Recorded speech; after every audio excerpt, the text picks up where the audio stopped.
So now to your questions.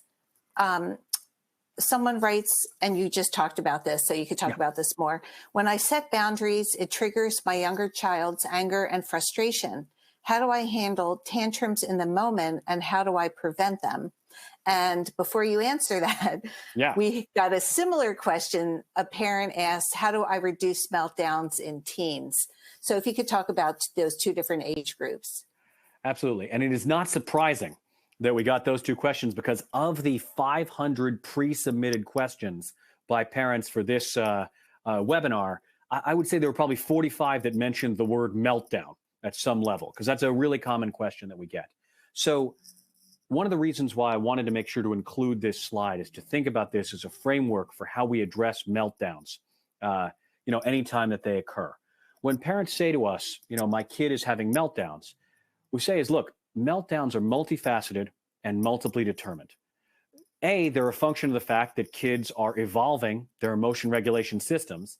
And oftentimes, if they're under, age 10 or 11, they're really using a parent or caregiver as a proxy on how to manage that meltdown, even though we would love for them to perhaps see that it causes great stress and have some motivation to decrease said meltdowns, when we take things away.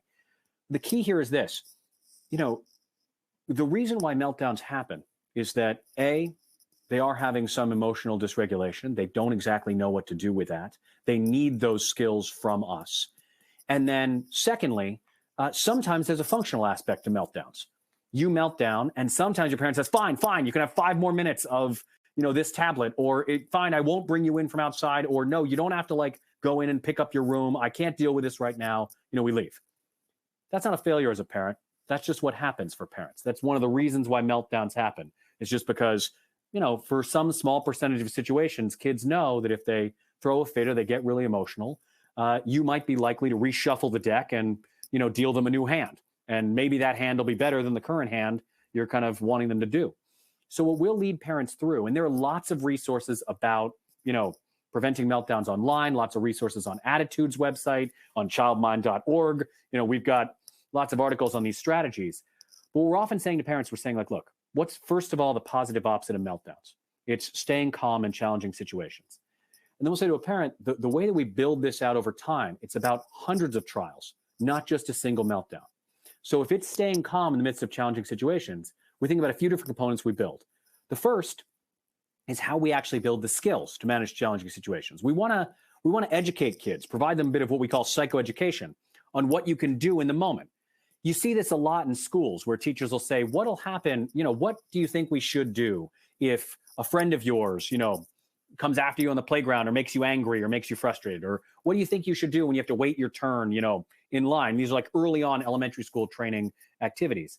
Child Mind, we have a series of videos we developed that's facing toward pre-K, then elementary, then middle school, then high school kids, teaching all of these skills called the Thriving Kids Projects, freely available on our website. But the whole focus is we teach kids, how do you understand your emotions, label your emotions, better kind of check in on the intensity of the emotion you're feeling in the moment, and then think about what strategies you might have, whether that's deep breathing, whether that's seeking support from an adult, using your words, looking for a hug, seeking support from a friend, whether that's considering how you might ride the wave of this big feeling. Maybe there isn't anything to do, but we teach kids to maybe construct, say, a sensory kit. We say, what can you look at? What can you listen to? What can you touch? What can you smell? Those sorts of things. Taste is often in the sensory kit, but that often leads to preferred snacks and things like that. So, we can put that as well. But we're asking a kid, what can you do to either seek support, do something active to cope with this big feeling, or figure out how you might be able to ride it out, even while we know that big feelings are like waves. They come and they go. And so we'll try to help kids think about how they learn those skills. Then we try to model as parents how we deal with challenges. So if we're dealing with a challenge and we're trying to show how we're dealing with it calmly, that modeling is so important to help kids to manage their own meltdowns, where we say, oh my gosh, I have this challenge. I am so frustrated about it. But at the same time, it's not this person's fault. It's not that person's fault. I'm just going to manage this situation. Maybe there's nothing you can do. Serenity prayer. You're taking deep breaths and listening to a song you like. Or maybe there's something to do and you're narrating for your kid how you do that. Then the next thing is we'll often say to parents, the meltdowns often happen in the face of really big challenges. So what we want to do is catch our kids being good in the moments where they face small challenges and they cope with it calmly. And the more we can explicitly say to them, hey, you did a great job, in that moment, coping really calmly with that challenge. You may not say it in the language that I'm saying. It sounds highly academic, and I wouldn't say it that way to my 8 and 5-year-old. I might say, hey, you stayed calm even when I saw you were really frustrated with that thing. And all I'm doing in that moment is, noting the fact that they were able to stay calm in the face of a challenge and naming their emotion in that moment in the hope that maybe they see that as helpful. Beyond that, when the meltdowns happen, what we're trying to do is think to ourselves, I don't necessarily want to give in to the meltdown. If it's just big feelings, maybe I can sit with my kid for a second and just be with them in those big feelings. Hey, I know it's really hard that I'm not giving you this thing right now. And I know you're having big feelings about that. And so you'll see a lot of content kind of online about how you sit with your kid in those moments of big feelings, as long as they're behaving safely or they're not doing something really off limits. And then if a kid does do something really off limits, like hit you, throw things, something like that, there may need to be a moment where that child, say, takes a moment separate from you, something like that, or takes a moment to calm down, or you ask them to please take a moment in another room, just to collect their thoughts. There may be an incremental loss of a privilege. You might say, I'm going to take away a few minutes of this preferred activity later today because of this particular thing. And there's a lot of different ways that we can give incremental consequences, fairly immediate to the behavior, each time it happens, and then really look at how that medicine does its work. So when we look at that combined system, a parent who is trying to introduce their kids to coping skills, a parent who's trying to model for their kids how they cope with challenges, a parent who's trying to catch their child being good in coping with small challenges, and a parent who's sitting with their child when they have big feelings but are not behaving in a way that's really off limits, and then finally tries to kind of dispassionately deliver an incremental consequence when off limits behavior occurs by saying, look, you've lost, for example, 15 minutes of screen time later on tonight for throwing that thing across the room. Again, those things all together should over time shape a child toward more and more of those kind of coping behaviors and being able to cope effectively with these things, with the combined kind of powers of all those skills. Carol, we want to go to the next question? Yes, thank you for that. My teen only wants to play video games all day now that he has no other school-related responsibilities. Should I suggest he get a summer job? And how do I know if he's ready to have a boss and adhere to a work shift? So that was a two-parter right there. That was teens and, video games and whether or not that's okay for the summer. And then the second thing was kind of acting like, well, maybe the only other trade-off for that is getting a summer job. So I'll let jobs first and then teens and video games. If teens are old enough to be able to get a job, obviously, like this is a major aspect of child development and character building. We want kids to think about citizenship, about contributions to a household, about their character. If they're too young to have a job, it's really helpful to think that one of the things we should be doing is asking them in some way to contribute to the household, the group of people they live with. Maybe that's taking out the trash. Maybe that's clearing the dinner table. Maybe that's keeping their room clean and keeping their bed made. But at some level, this kind of maps on to the notion of, doing some work later on. For teens, one of the things that we hear a lot right now, currently is that the job market is tough for them. They're kind of embarking on things, and a lot of the old school strategies that their parents have for getting jobs are not as applicable in today's modern world, in the sense that a lot of jobs, especially the jobs that teenagers might be able to have for the summer, are, not terribly well paid or maybe unpaid. They involve oftentimes online applications where a lot more people apply for the job than actually can have the job. And so teens report back to us that their parents will say, well, look, it obviously isn't the online world. You should drop by the Starbucks, or you should drop by, the car wash. You should drop by the, local restaurant or diner or something like that, and give them your resume directly, shake hands, and let them know that you're looking for a job. And while those old school strategies, we're not saying to parents that you shouldn't inform your teen that you should do those things. But a lot of times what we're finding, at least in today's job market, is that there are fewer opportunities available for teens to really get jobs. A lot of the old school strategies may not work as well. And we've got to kind of be empathic to the fact that it may be difficult for teens to just suddenly have the skills needed to secure a job here. So we often need to help them. We often need to scaffold that task, really think about what kinds of connections we might have that can help them make contacts and figure out how to get a job for the summer. That said, it's not the only trade-off with my teen is no longer in school and they only want to play video games. The reality is, I get a lot of teens in my office. They want to have a summer. They say, isn't part of the summer that I get to relax and that I get to, spend some time doing activities that I want? And I say, absolutely. I think both your parents and I can support you, your parent or grandmother or caregiver, whoever it might be, can support you in the idea that there might be a reasonable amount of time this summer that you would spend relaxing and playing video games in a way that you can't during the year or with your friends or, whatever you might want to do. But there's also still a number of things that are really important developmentally for teenagers over a summer. Like summer is an unparalleled opportunity to deepen your interest in certain passions, perhaps engage in enrichment experiences that you wouldn't be able to during the school year. Think about, outside academic experiences that maybe you didn't have time for, or that could, exercise your brain a little bit over the summer or prevent learning loss, adventures that you might not be able to have during the school year. And so oftentimes when I'm speaking with parents, in the beginning of the summer around teenagers, is I'll kind of ask them to reflect on their own values, what they think the summer should be used for, and then try to engage in a more collaborative problem-solving process with a teen where they say, look, I want to give you access to some of your preferred activities in a reasonable amount. I also want to make sure we prioritize these things I think are really important for your preparations for post-high school or your preparations for the job world or, you deepening your passions, enriching your brain, whatever it might be. So how can we meet in the middle? How can we make sure that you do some of these things, say during the earlier parts of the day, to harken back to my summer camp schedule slide, so that later on in the day, during the afternoons or during the night times when you're asking to stay up late so you can play a few video games with your friends, I feel more like that's not like grating on me as a parent and like we've accomplished some of the things that are really important for your development. Carol, you want to go to the next question? Yes. A mom writes, how can I create and implement summer activities and routines when I have executive function deficits too? There's so much decision fatigue that interferes with setting up, communication, and management of routines and best practices that it feels insurmountable.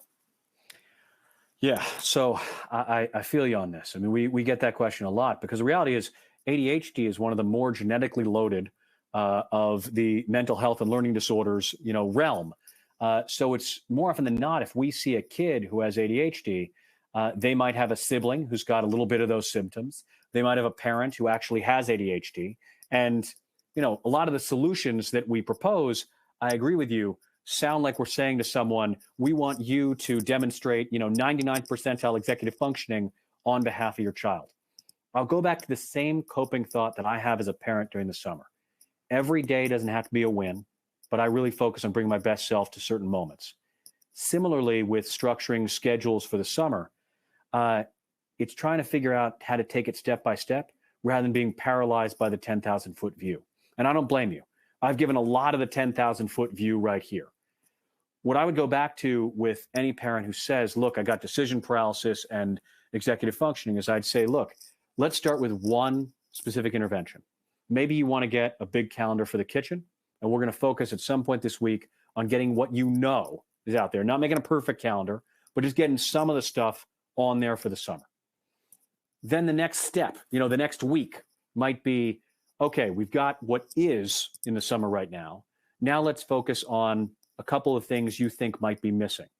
And really, we're just going in small increments saying, how can we break whatever this list is into manageable chunks, closest to the values you have and what you want, because perfectionism is our enemy.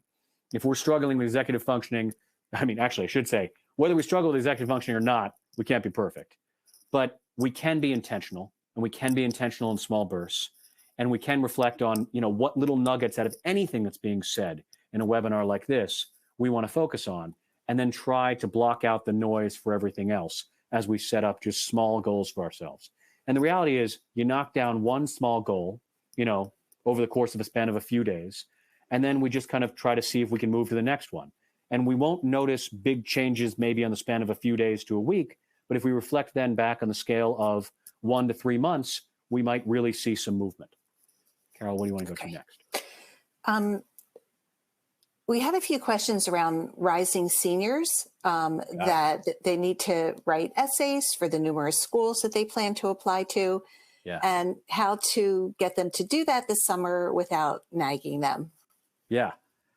So a lot of the ways that we see parents work. So if we see that, we're embarking upon the college application season, and parents say, look, I've been told, by their school, by 17 articles I've read online, that it's a good idea to kind of, get this stuff down.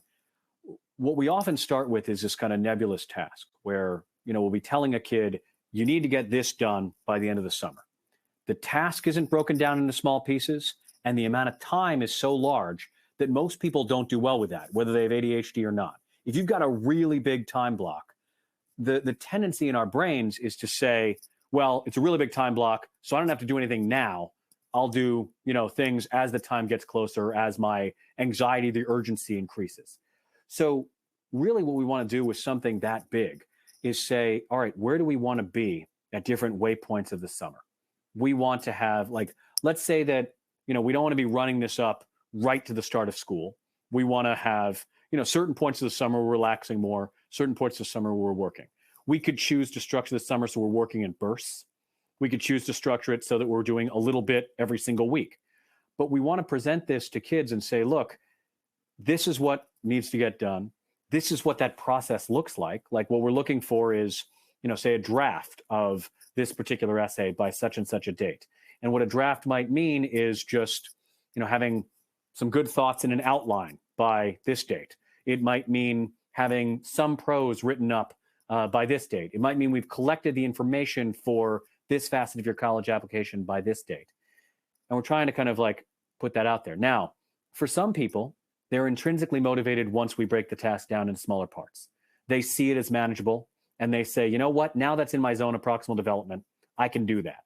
If we've broken this down to small enough parts, now I'll tackle that. I'll work in the bursts. I'll take the relaxation time otherwise offered to me, and this will work out. For some people, they get that whole plan, set up, and it's massively demotivating. And so we might say to ourselves, well, look, how can we reward ourselves for each way station we hit? And a teenager might come back to you and say, look, I want to be able to do X with my friends. I want to see my summer curfew extended by this amount. I want to see you put this amount of responsibility in me. I want the opportunity for a little bit more allowance. I want you to give me the ability to have this little bit of freedom, something like that. There are lots of things that teens might ask, and that tends to be the social contract with rising seniors, is that they ask for their social life. If they don't have a job, they might ask for some of our financial support. They might ask for us to relax the boundaries in monitoring them, or their screens, or their curfew. And that's the moment where we can say, look, you've asked me for this over the summer. We've mapped out this plan. As long as we're hitting our way stations within reason, I'm willing to, kind of negotiate around these particular things. Carol, what's wonderful. So this is two related questions. One is, what's the best way to strengthen executive function skills in tweens this summer? And the other question is, what routines are best to follow this summer to get a child ready for school in September? Right. Okay. Got it.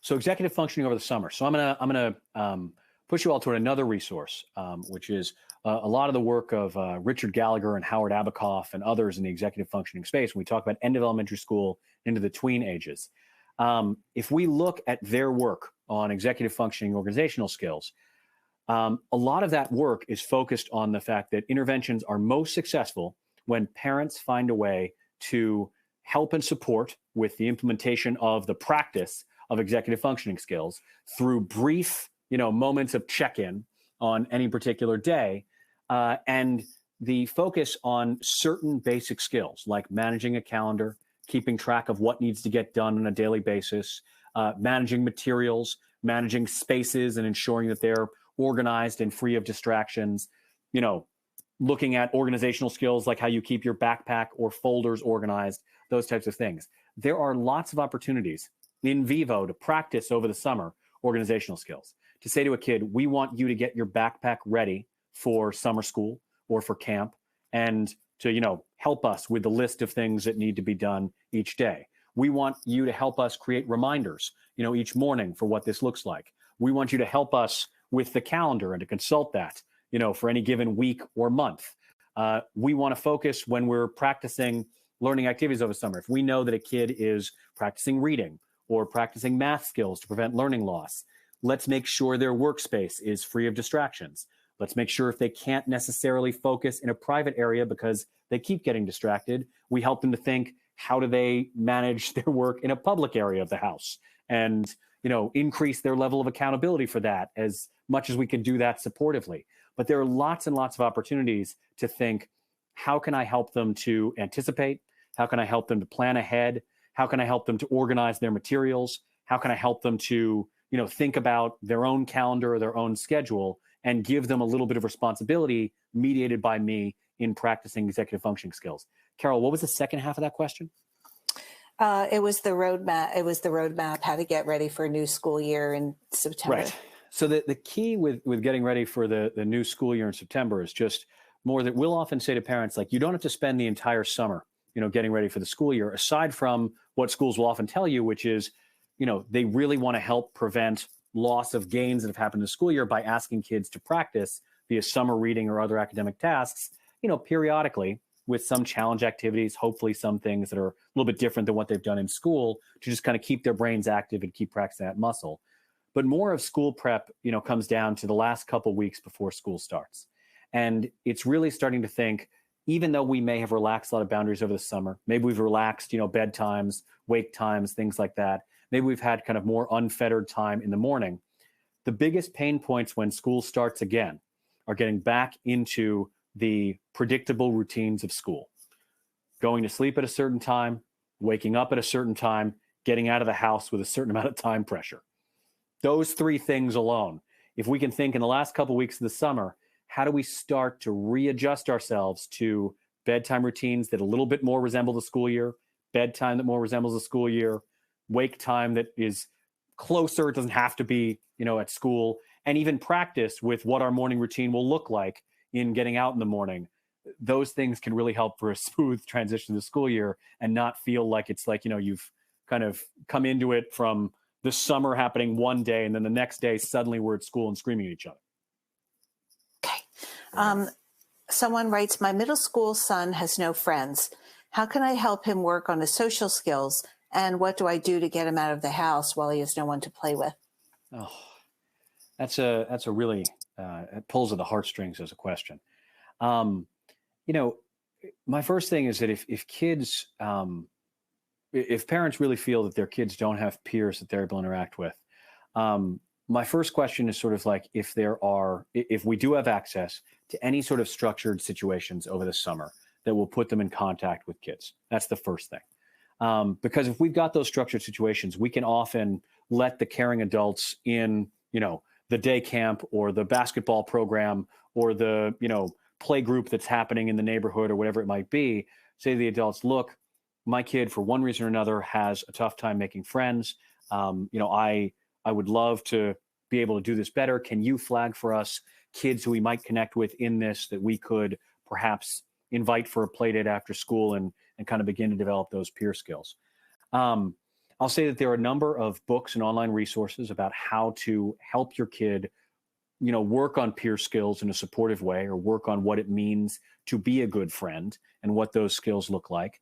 I'll also say that, frequently what I'll ask parents is if they don't have access to a structured opportunity, or if they don't have access perhaps to a mental health professional who can work on some structured social skills building that can help that kid to generate like a friendship plan and a way of trying to connect with peers.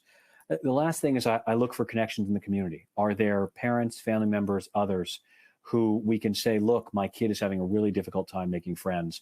Is it possible we can get our kids together?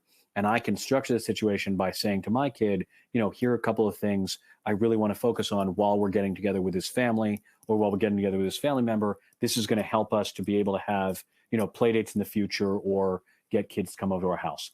The last thing I'll just throw out there is, even if a kid has no deep friendships, if we can structure a situation that would be enjoyable for any kid, like when I talk about like, situations where, we invite a kid over to the house, if there is an activity that we think any kid will enjoy, and I think about what my own 8 and 5-year-old would do over at anybody's house.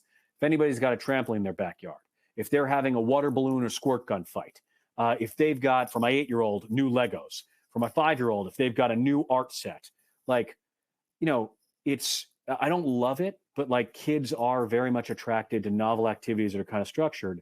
We can structure it as a brief play date with a really interesting activity. And then what ends up happening is that kid kind of associates the good feeling they have from doing this cool activity with your kid and may be more amenable to longer and longer play dates in the future. But we might be able to structure that where if we can figure out a really fun game to play, like I also think of one time a couple summers ago where there was a parent structuring a capture the flag game in their backyard that all the kids in the neighborhood want to take part in, regardless of whether or not they were good friends. Again, a good activity could bring the kids to the yard, and then you might be able to get, opportunities from that. Okay. Last question, Carol. Last question. One person lives in the UK and says they don't have great weather.